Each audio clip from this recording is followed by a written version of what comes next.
Olá, você começa agora o Pauta Especial aqui pela sua TV Educativa Canal 3 e hoje tendo a presença aqui do deputado estadual Judson Cabral, deputado pelo Partido dos Trabalhadores. Aqui eu agradeço, deputado, por comparecer aqui ao nosso programa.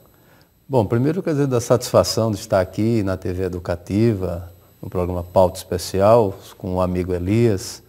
E, logicamente, é muito importante esse espaço democrático para que a gente possa trazer as informações, esclarecer a essência do mandato parlamentar é a prestação de contas diante da sociedade. Então, antecipadamente, eu agradeço também a oportunidade de estar aqui, podendo, assim, dar essa contribuição. Pois é, deputado, uma contribuição que a Assembleia Legislativa poderia dar, o Legislativo, no geral, poderia dar na União, no Estado, nos municípios, e que, infelizmente, pelo menos do ponto de vista da população, a gente não percebe assim. Se a gente fizer uma pesquisa, o Executivo vai ser visto como incompetente para satisfazer as demandas que a sociedade tem colocado. E a gente percebe isso na educação, na saúde, na segurança e em tantos outros elementos. O Legislativo tem sido visto como corrupto. As ações que nós vemos da Polícia Federal, a mídia, a grande mídia expõe, é sempre muito ruim, muito pouco proponente, muito pouco do ponto de vista das ações legislativas de fato, colocando leis, colocando ações que ajudem o Executivo a ser mais eficiente, e o Judiciário que está ali no limiar. Se ele falhar, a gente volta para a barbárie. Eu exagerei ou não? Não, eu concordo com você que vou me reportar mais à casa a qual participo hoje, o Poder Legislativo, e eu diria, sim, o Poder Legislativo está a dever à sociedade. Pouco tem produzido, tem sido mais alvo de envolvimento em situações desagradáveis, desconfortáveis, escândalos com irregularidades tremendas, do que a própria contribuição do debate político, de legislar, de fiscalizar, Elias. Essa é a palavra-chave para os poderes municipal, o legislativo municipal e estadual. E também o federal. Mas esses dois poderes, eles estão no Estado, próximos, no município. Eles estão com os pés nos seus locais onde acontece, onde as coisas acontecem, onde as políticas públicas são necessárias para trazer à sociedade o bem-estar. E se esses poderes, no meu caso, o legislativo, a qual pertenço, não cumprem o seu papel, naturalmente ele deixa margem para que o Executivo e o próprio Judiciário também não cumpra, nem a rigor, mas dentro de uma regularidade que seria o ideal para que a democracia e a sociedade pudessem, então, ter a normalidade do seu dia a dia, independente de quem seja o governo, de quem seja desembargador, presidente do tribunal. O Legislativo é muito importante. Deputado, a sociedade tem cobrado e cobrado muito que alguns instrumentos que não cabem mais eram instrumentos de proteção do próprio parlamentar durante um período duro da nossa vida social, que foi o período da ditadura. Hoje não cabe mais.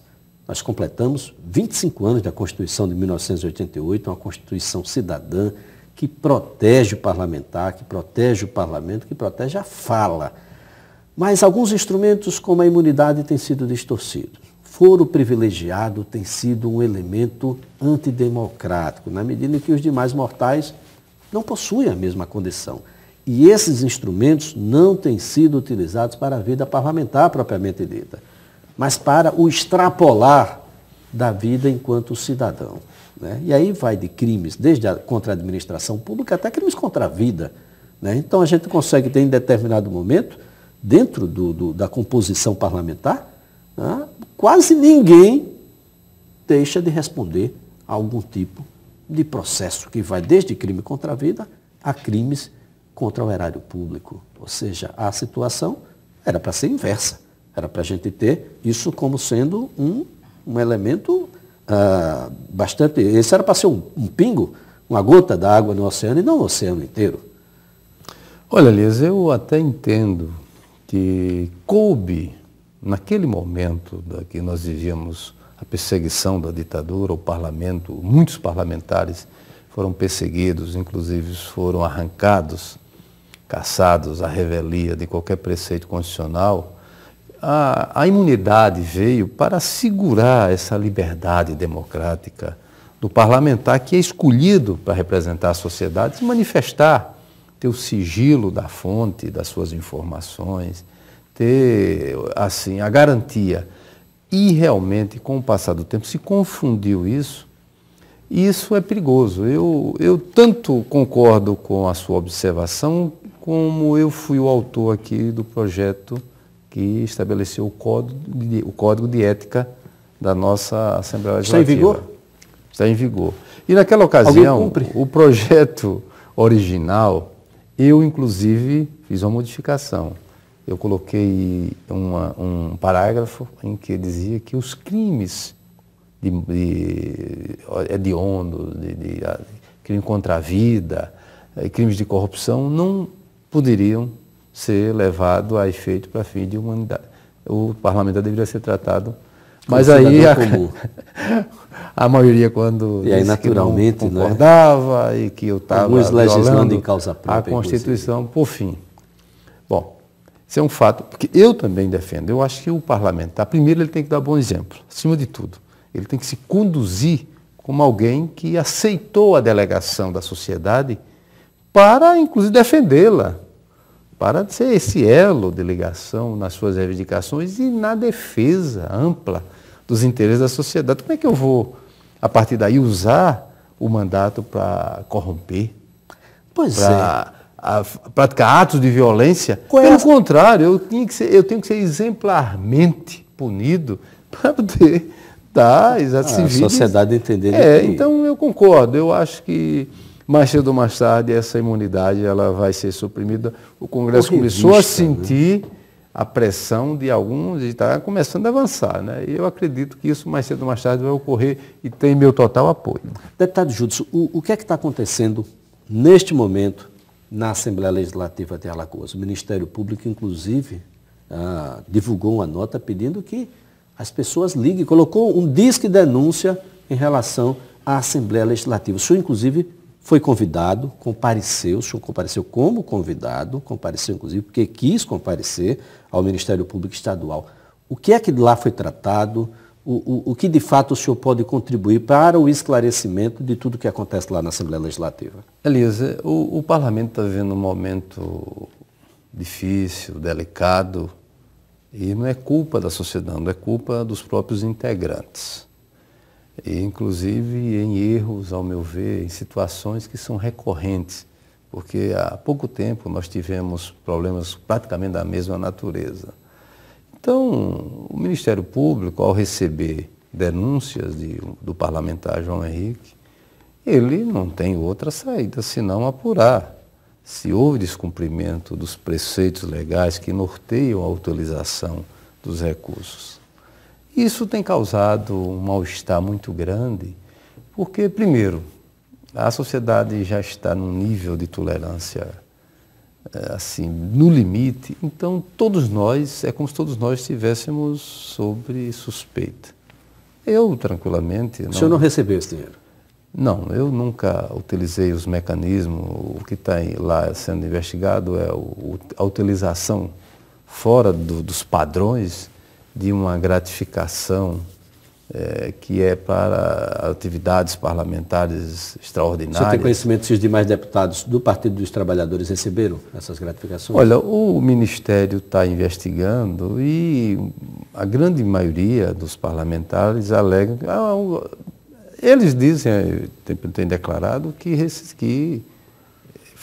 Isso é repassado para todo mundo, mas alguém devolveu. Utilizaram dentro da normalidade. O deputado João Henrique, então, devolveu o que tinha recebido e promoveu, levou ao Ministério Público documentos, extratos, querendo comprovar, e realmente os extratos são reais. Eu realmente eu sempre entendi que não me era adequado utilizar essa gratificação para os meus assessores, ou seja, eu requerer, que eu sempre pressenti que a Assembleia não tinha assim, um controle mais rígido. E já para evitar o dissabor de amanhã ter que estar me justificando, eu realmente, desde o início do meu mandato, eu busquei não utilizar, não requerer. Até porque uma gratificação eu não posso lhe dar. Você, de repente... Nós estamos falando de quanto? É muito dinheiro? Isso, olha, a lei estabelecia, primeiro, o limite que o salário de nenhum servidor não poderia ultrapassar um limite estabelecido como teto. E segundo, que essa gratificação ela deveria se limitar a 100%. A gratificação em si, eu acho que é um instrumento importante para você estimular. Por exemplo, eu tenho um servidor que me acompanha em momentos de viagem, fins de semana, a gente sai 5 horas da manhã, chega meia-noite, 1 hora da manhã, percorrendo um roteiro de várias cidades, fazendo debates, ouvindo as pessoas, entendeu? Participando às vezes, de movimento, de atos políticos que faz parte do parlamento. Você é um deputado, sua representação é nos 102 municípios. Agora, é natural que essas coisas têm que ter critérios, tem que ter ato, por exemplo, uma gratificação tem que ter um ato da mesa diretora, tem que ter a sua origem, a solicitação do parlamentar, justificando aí a responsabilidade do parlamentar, e depois vem a responsabilidade da mesa em concedê-la através de um ato que tem que ter publicidade. Então, essas coisas que o Ministério Público já tem consciência, já tem elementos para fazer, está fazendo a investigação. Vai naturalmente fazer essa investigação. Para que possa, então, chegar a um denominador. Que a gente chegue a um denominador. Olha, nós vamos continuar falando um pouco sobre a Assembleia Legislativa, sobre eleições, Partido dos Trabalhadores, mas no próximo bloco. Daqui a pouquinho. A gente volta já já.